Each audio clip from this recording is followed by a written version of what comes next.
Funny how some people can lose $700 million without ever hearing the only voice that mattered.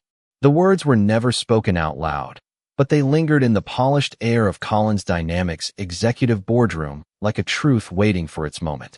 Morning sunlight poured through 40-foot glass windows overlooking downtown Chicago, painting long bands of gold across the walnut conference table where 12 executives sat surrounded by leather portfolios, crystal water glasses, and digital presentation screens glowing with charts that promised another year of explosive growth. Richard Collins stood confidently at the head of the table, perfectly tailored navy suit, silver cufflinks catching the light each time he gestured toward the projections behind him. Every movement carried the effortless confidence of a man accustomed to closing billion-dollar deals before lunch. Investors nodded. Consultants scribbled notes. Attorneys quietly exchanged folders. The atmosphere felt rehearsed, expensive, almost theatrical, where every participant understood exactly when to speak and when to remain silent. Danielle Brooks sat near the far end of the table beside two representatives from Ashford Capital. Her charcoal blazer was elegant without demanding attention, her leather notebook unopened beside a single fountain pen. Unlike nearly everyone else in the room, she hadn't arrived with an entourage. No executive assistant hurried behind her. No security detail waited outside. Her visitor badge simply identified her as guest. More than once, people assumed she had accompanied someone else. Richard welcomed every executive by name, thanking venture partners from New York, congratulating board members from California, even joking warmly with a consultant who had flown in from Dallas that morning. His smile traveled effortlessly around the room, stopping just short of Danielle every single time. She noticed it immediately, not with anger, but with the quiet awareness that came from recognizing a pattern she had encountered long before walking into this building. The presentation continued. Revenue forecasts appeared. Expansion maps filled the massive screen. Market analysts highlighted aggressive plans to enter new sectors before competitors reacted. Every few minutes, another executive offered an opinion, and Richard acknowledged each one with enthusiastic approval. Excellent point. Exactly what I was thinking. That's why we brought you here. Danielle listened carefully, occasionally writing short notes in the margin of her notebook.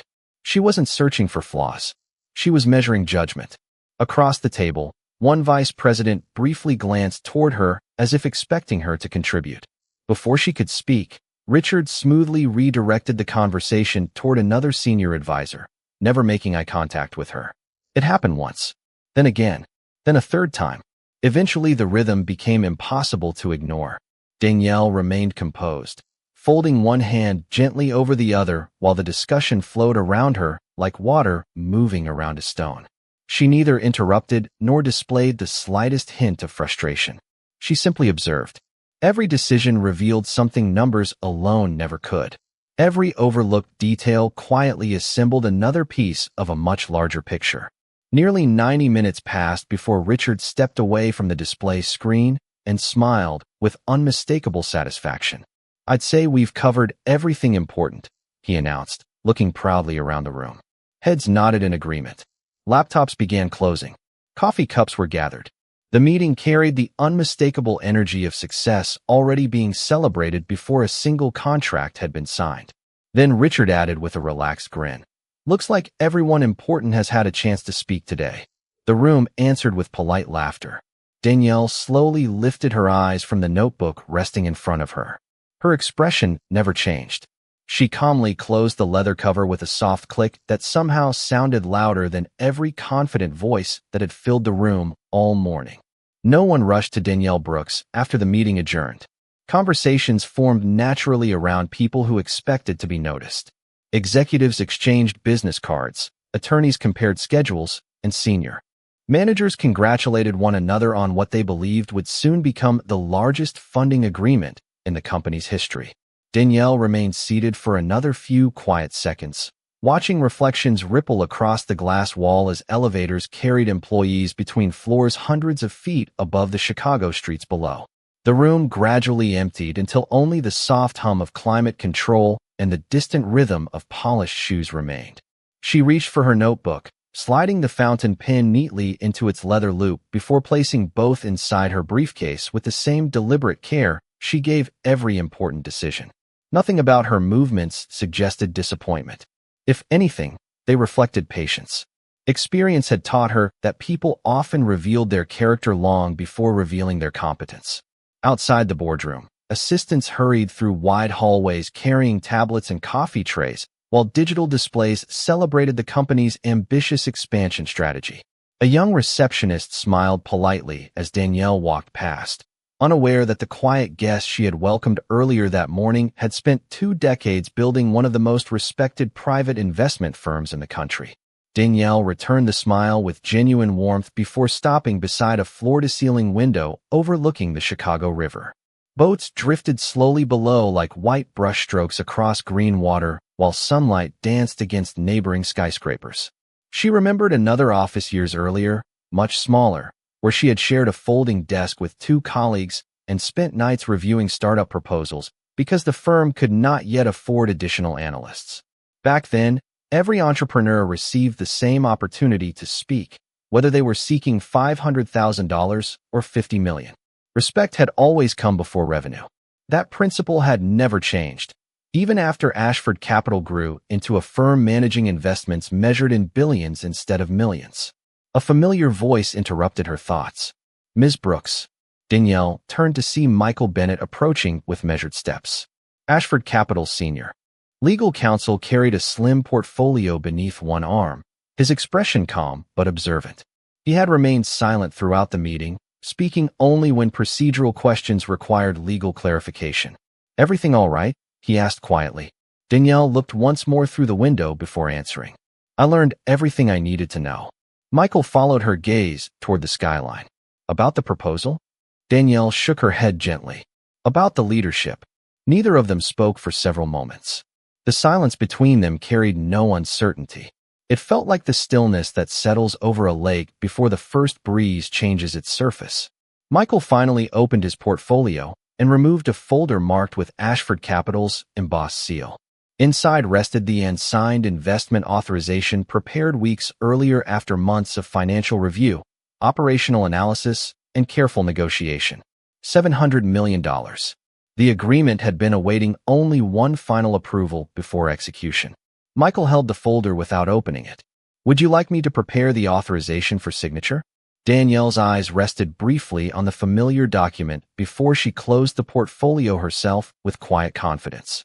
"Not yet," she said. "Capital follows judgment. Today, I only saw assumptions." Michael nodded once.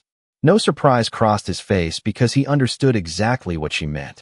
Together, they walked toward the private elevator reserved for visiting partners, their footsteps soft against polished marble floors while, somewhere behind them, laughter continued inside executive offices where everyone still believed the future had already been secured. The private elevator doors closed with a whisper, carrying Danielle Brooks and Michael Bennett toward the parking level, while the upper floors continued celebrating a victory that had not yet happened.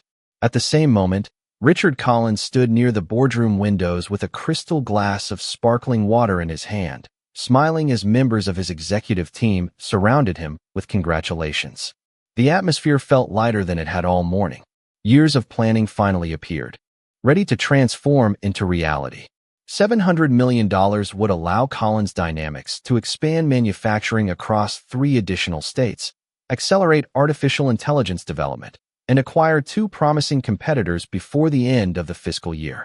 Richard looked at the city skyline stretching beneath a cloudless Illinois sky and imagined the headlines that would soon carry his company's name across every major financial publication in America. "Outstanding presentation," said Chief Financial Officer Stephen Harris as he adjusted his tie. "I have never seen investors nod that confidently." Richard accepted the compliment with an easy smile. Numbers speak for themselves. Around the room, executives gathered their laptops while discussing hiring plans, international expansion, and the expected rise in company valuation after the funding announcement. Someone suggested reserving the top ballroom at a luxury hotel for a celebration dinner once the agreement became official.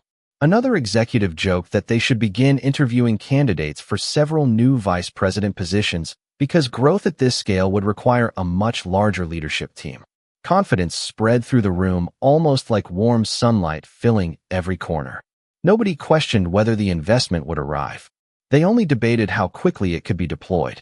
Richard walked toward the large digital display where financial projections still glowed in bright blue and green. The estimated revenue curves climbed steadily upward, painting a future that looked almost guaranteed. He folded his arms with quiet satisfaction.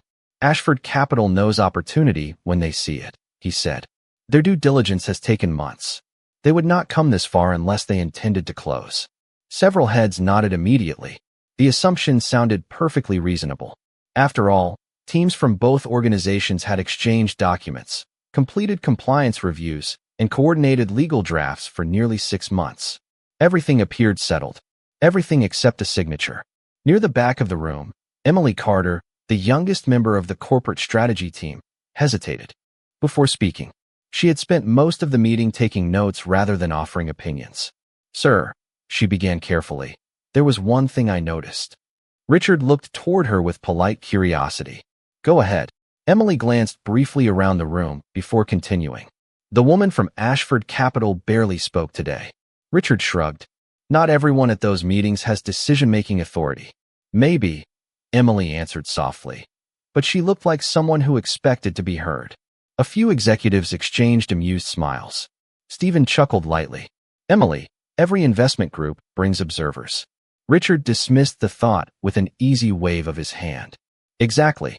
Their legal team handled the details. Their analysts reviewed the numbers. The important conversations already happened months ago. Emily lowered her notebook, unconvinced but unwilling to argue further.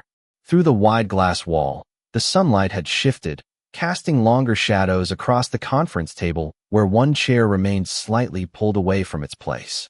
It was the chair Danielle had occupied throughout the meeting. Richard barely noticed it. His attention had already turned toward future press releases, shareholder calls, and expansion schedules.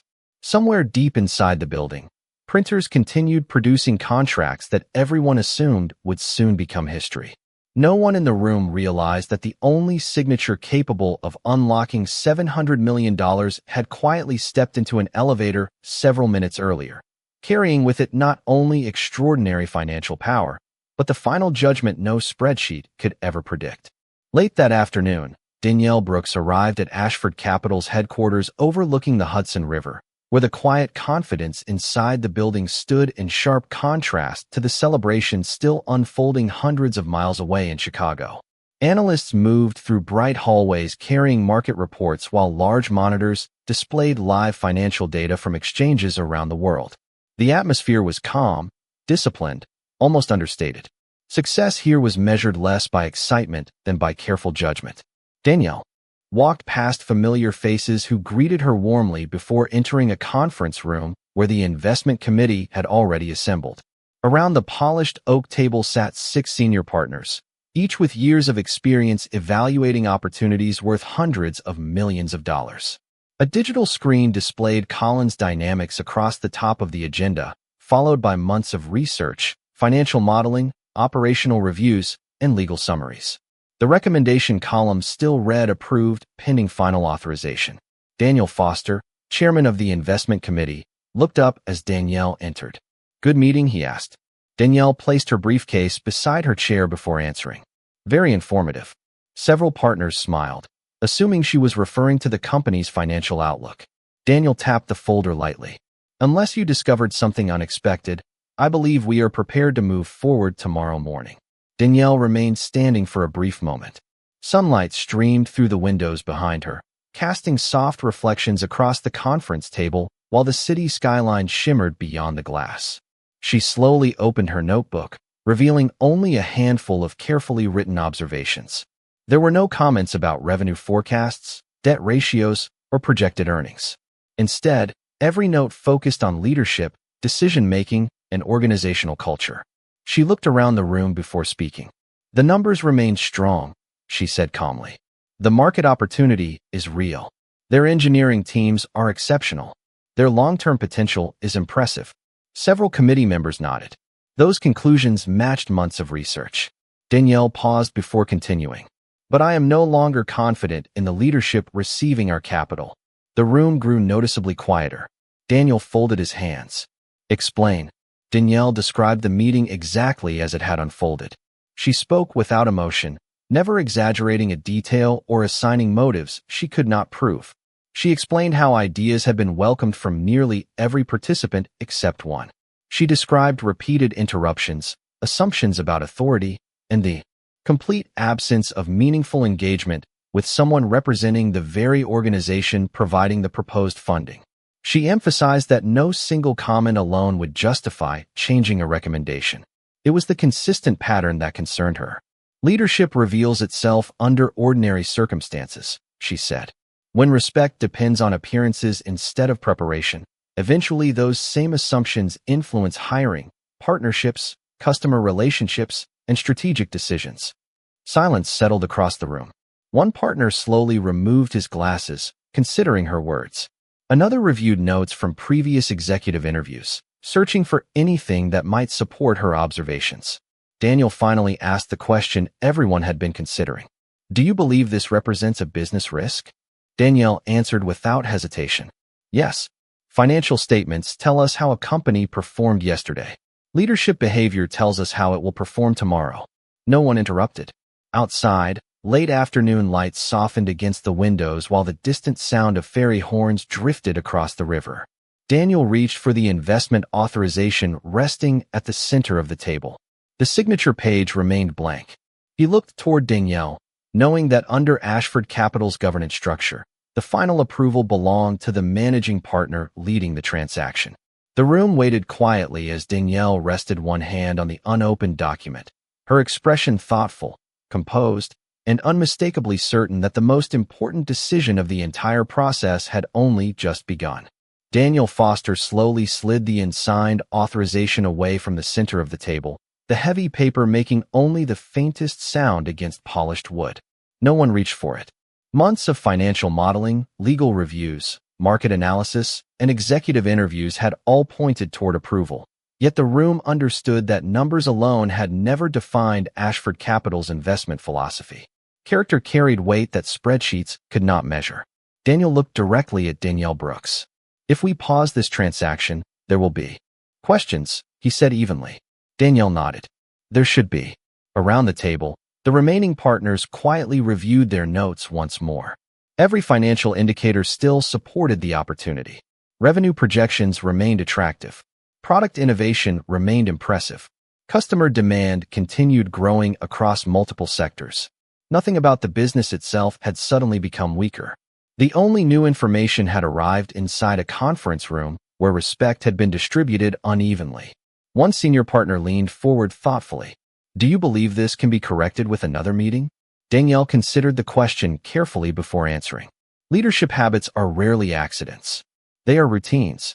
People reveal what they value when they believe there is nothing left to prove. The room settled into silence again.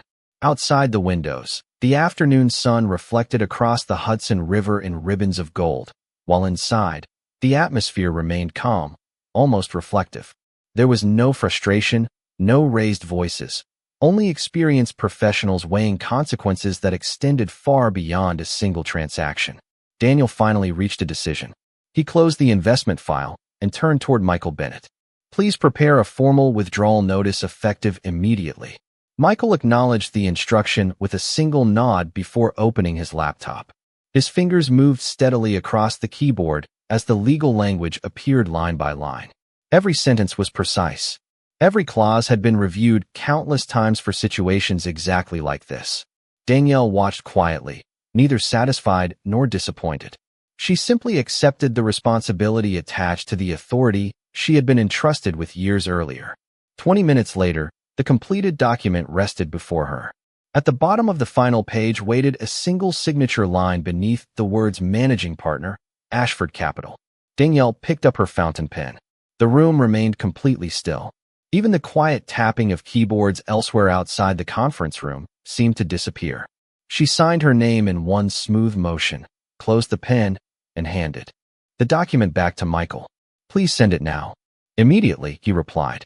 Within seconds, encrypted emails began leaving Ashford Capital's secure servers. One copy went to Collins Dynamics' legal department, another to its board secretary, a third to Richard Collins himself. Attached to each message was the official notice stating that Ashford Capital would not proceed with the proposed $700 million investment under the current circumstances. Hundreds of miles away, evening light settled over Chicago as Richard Collins welcomed several executives into his office to discuss the public announcement they expected to release the following morning. Fresh coffee filled the room, optimistic conversations continued, and expansion timelines covered the large screen mounted on the wall. Richard smiled as he reviewed hiring plans for the next 12 months. Then a soft notification appeared on his phone. Almost immediately, another alert appeared on his tablet. Across the room, the company's general counsel glanced down at his own screen, and the color slowly faded from his face. He looked toward Richard without speaking. The room grew unexpectedly quiet. Somewhere beyond the office windows, the city continued moving exactly as before, unaware that one carefully written email had just changed the future of an entire company. The silence arrived before anyone spoke. Richard Collins lowered his coffee cup without taking another sip, his eyes fixed on the notification glowing across his tablet. Around the conference table, conversations faded one by one until the office became so still that the faint hum of the building's ventilation system seemed unusually loud. Outside, the last light of the Chicago evening reflected against neighboring towers, turning their glass walls into mirrors of amber and gold. Inside, no one moved. Richard opened the message slowly, expecting a routine legal update or a scheduling adjustment. Instead, the subject line stopped him cold. Official investment withdrawal notice. His confident expression tightened almost imperceptibly as he began reading each carefully written sentence. There were no emotional accusations. No dramatic language. No negotiation. The document simply stated that Ashford Capital had decided not to proceed with the proposed $700 million investment and that all pending agreements were considered withdrawn effective immediately. Richard looked up, almost expecting someone to explain that a mistake had been made. No one did. General Counsel Laura Mitchell quietly opened the attachment on the large display at the front of the room so everyone could review the notice together. The words remained exactly the same. Precise. Professional. Final. Chief Financial Officer Stephen Harris broke the silence first. There has to be a misunderstanding. Laura slowly shook her head. The document has been digitally certified. It is authentic. Richard stood and walked toward the floor-to-ceiling windows overlooking the city. The skyline that had looked so full of promise less than an hour earlier now appeared strangely distant.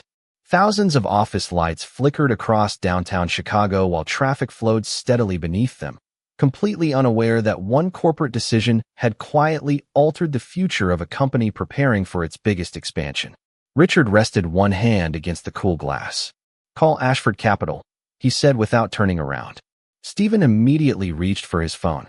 The call was answered within moments by the firm's executive relations office. His expression gradually shifted as he listened. "They confirmed the withdrawal," he said softly after ending the conversation. "They also said the decision came directly from the managing partner." Richard turned back toward the room. "Daniel Foster?" Laura looked again at the notice. "No." She hesitated before reading the final authorization page one more time. "The managing partner responsible for this transaction is Danielle Brooks." The room fell completely silent again. Emily Carter slowly lifted her eyes from her notebook. The same woman who had quietly occupied the chair near the end of the conference table. The same woman no one had invited into the discussion. The same woman Richard had never once addressed by name. Richard reached for the document himself, studying the final page more carefully than he had studied any presentation all day. There it was, beneath the formal authorization language, written in dark blue ink above the digital certification. Danielle Brooks, Managing Partner, Final Investment Authority. Richard remembered every moment of the meeting with uncomfortable clarity. The times he redirected the conversation. The introductions he had offered everyone except her. The closing remark that had drawn polite laughter from the room. None of it had seemed important at the time. Now every detail returned with startling weight. Evening shadows stretched quietly across the conference table, while the celebration plans still displayed on the large presentation screen remained untouched. Nobody mentioned expansion anymore. Nobody discussed hiring schedules or shareholder announcements. The future they had confidently planned only hours earlier had become uncertain without a single raised voice, without a public argument, and without anyone walking away in anger. Sometimes the most powerful decisions arrived not with noise, but with quiet conviction, leaving behind a silence that spoke louder than every confident word that came before it. Richard Collins remained standing long after everyone else had taken a seat again. The document in his hand suddenly felt heavier than paper should. He read Danielle Brooks' name once more, slower this time, as though repeating it might somehow change what had already happened. It did not. Every letter remained exactly where it had been, quietly confirming that the person he had dismissed with silence possessed the one authority capable of deciding the future of Collins' dynamics. No one interrupted his thoughts. Even the usual vibration of incoming messages had stopped as executives silently canceled meetings that no longer made sense. The expansion announcement scheduled for the following morning disappeared from company calendars. Investor relations postponed media interviews. Human resources suspended recruitment plans that only an hour earlier had seemed inevitable. Richard lowered himself into his chair, his eyes fixed not on the withdrawal notice, but on his own handwritten meeting agenda. Next to the final item, he had written in neat block letters, "Final approval." The words now carried an irony he could not ignore. Emily Carter quietly slid her notebook across the table. "Sir," she said gently, "there is something I wrote during the meeting." Richard looked up. She turned the notebook toward him. In the margin, beneath a list of financial projections, she had written a single sentence while everyone else had been discussing revenue. "Why has no one asked the Ashford representative for her opinion?" Richard stared at the words without speaking. They reflected something he had refused to notice while the meeting unfolded. Not because Danielle lacked credentials, not because she lacked preparation, simply because no one had stopped long enough to ask. Laura Mitchell broke the silence with quiet professionalism. "I reviewed the transaction history before coming upstairs." She opened another file on the conference screen. A detailed organizational chart appeared.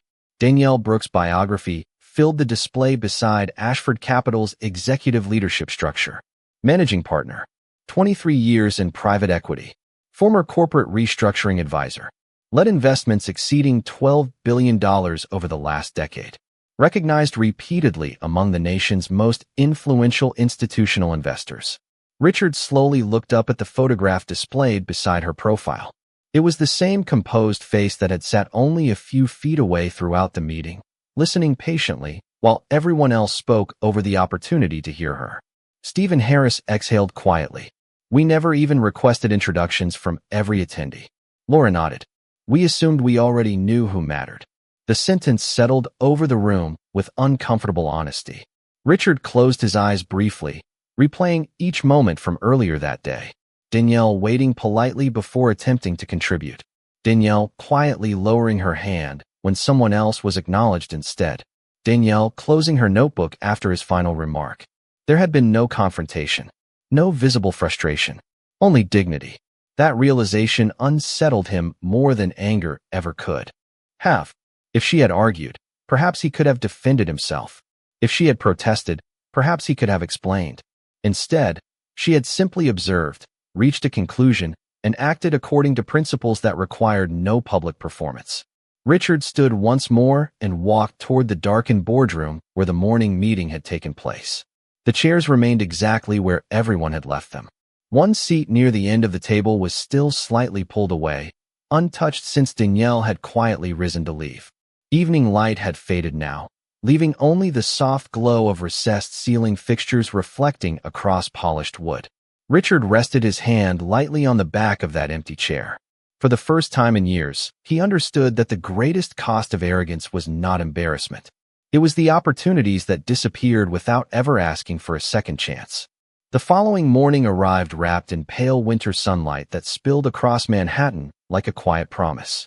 Danielle Brooks had already been in her office for nearly an hour, reviewing reports from portfolio companies long before most of the city had settled behind their desks. Fresh coffee rested untouched beside neatly organized files while the first rays of daylight reflected softly against the framed photographs lining the bookshelf behind her. They were not pictures of awards or magazine covers. They showed young entrepreneurs opening their first offices, factory employees celebrating expansions, and small business owners smiling beside families whose futures had changed because someone had believed in them before the rest of the world did. A gentle knock interrupted the peaceful silence. Michael Bennett stepped inside carrying a tablet. "Richard Collins is here," he said. Danielle looked up with mild surprise. "Did he have an appointment?" Michael shook his head. "No. He asked whether you might spare a few minutes." Danielle remained quiet for several seconds before closing the report she had been reading. "Please invite him in." Moments later, Richard entered the office without the confidence that had surrounded him the previous day. His suit remained immaculate, but something had changed in the way he carried himself. His shoulders seemed lower, his pace slower, and his eyes no longer searched the room for control. Instead, they settled briefly on the photographs before finally meeting Danielle's calm expression. "Thank you for seeing me," he said sincerely. Danielle motioned toward the chair across from her desk. "Please have a seat." Neither spoke immediately. Morning light stretched across the hardwood floor, while distant traffic murmured far below the office windows. Richard folded his hands together before finally breaking the silence. "I came here to ask whether there is any possibility of reopening our conversation." Danielle listened without interrupting. "I am not here to argue about numbers," Richard continued. "The numbers have not changed. I have come because I realized something about yesterday that I should have understood while it was happening." Danielle remained composed, giving him the same attention she had quietly hoped to receive during the meeting. Richard took a slow breath. "I welcomed every executive in that room except you. I invited opinions from nearly everyone except you. I assumed authority belonged to people who looked familiar to me instead of asking who carried responsibility. That was my failure, not yours." The room remained still. There was no defensiveness in his voice, only honest reflection. Danielle looked briefly toward the photographs behind her before speaking. "Do you know why I did not interrupt you yesterday?" Richard shook his head. "Because respect requested under pressure is often temporary. Respect offered freely becomes culture." Richard lowered his eyes. Danielle continued gently. "Our investment committee did not withdraw because someone was impolite. We withdrew because leadership creates habits. Habits become culture. Culture eventually shapes every decision a company makes. Investors place capital where they believe people will also be valued." Richard nodded slowly, absorbing every word. "Can trust be rebuilt?" he asked quietly. Danielle offered a thoughtful smile, neither warm nor cold, simply genuine. "Trust can always be rebuilt. It simply cannot be rushed." She opened a folder resting on her desk and slid a single sheet of paper across to him. It was not a new investment agreement. It was a list of governance recommendations focusing on executive accountability, inclusive leadership practices, and structured decision-making procedures that ensured every stakeholder would be heard before major corporate decisions were finalized. Richard studied the page carefully.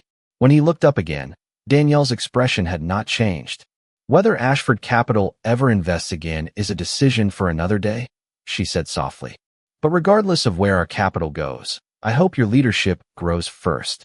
Companies recover from financial losses. It is much harder to recover from the habit of overlooking people who have something valuable to contribute." 3 months passed before Collins Dynamics appeared in financial headlines again, but this time the story was different. Reporters no longer focused on a record-breaking expansion. Instead, business journals praised the company's sweeping leadership reforms, its new executive accountability standards, and a culture initiative requiring every major strategic meeting to include structured participation from every decision-maker in the room. Richard Collins had quietly implemented every recommendation Danielle Brooks had placed before him that morning. Some board members questioned the changes at first, believing they slowed discussions. Within weeks, however, meetings became sharper, better informed, and noticeably more collaborative. Ideas surfaced from people who had rarely spoken before. Managers who once remained silent began identifying risks earlier. Customer satisfaction improved. Employee retention climbed. Even shareholders noticed that stronger communication produced stronger decisions. One cool autumn afternoon, Richard stood once again inside the same boardroom where everything had changed. The walnut table looked exactly as it had months before, but the atmosphere felt entirely different. As executives entered, Richard greeted every person individually, learning names he had once overlooked and introducing guests before discussing business. When the newest Analyst hesitated to offer an opinion during a presentation. Richard smiled and said, "We invited you here because your perspective matters. Please continue." The room listened carefully. No one interrupted. Across the country, Danielle Brooks received a short envelope delivered by overnight courier. Inside was a handwritten note on simple cream stationery. There was no request for funding and no attempt to reopen negotiations. Only a few carefully chosen sentences. "Thank you for teaching me something success never could. I believed leadership meant being the loudest voice in the room. I understand now that leadership begins by making certain every voice has the opportunity to be heard." Danielle folded the note and placed it inside a drawer where she kept letters from entrepreneurs, community leaders, and business owners whose lives had crossed hers over the years. She did not smile because she had won. She smiled because someone had grown. Late that evening, she stood beside the wide windows of her office overlooking the Hudson River. The city lights shimmered across the water while ferries moved quietly through the darkness below. Behind her, the office had emptied, leaving only the soft glow of desk lamps and the distant rhythm of elevators carrying the last employees home. Her phone rested silently on the desk beside an investment report for another promising company waiting to present the following week. Another opportunity, another leadership team, another chance to discover not only what numbers could predict, but what character would ultimately reveal. Danielle slipped on her coat and switched off the office lights. As she walked through the quiet hallway, the polished floor reflected the warm ceiling lights beneath her steady footsteps. She paused briefly at the lobby entrance where two custodians were finishing the evening shift. She greeted both by name, thanked them for their work, and wished them a safe trip home. Their surprised smiles lingered long after she stepped outside into the crisp Manhattan air. The revolving doors turned slowly behind her as a gentle breeze carried fallen leaves across the sidewalk. High above, countless office windows reflected the fading colors of sunset, each one holding stories that no balance sheet could ever capture. Danielle disappeared into the evening crowd without cameras, applause, or celebration. She had not changed the world by raising her voice. She had changed it by refusing to compromise her principles. And somewhere far behind her, in a boardroom filled with people who had finally learned to listen, the quiet echo of that lesson continued long after the meeting had ended.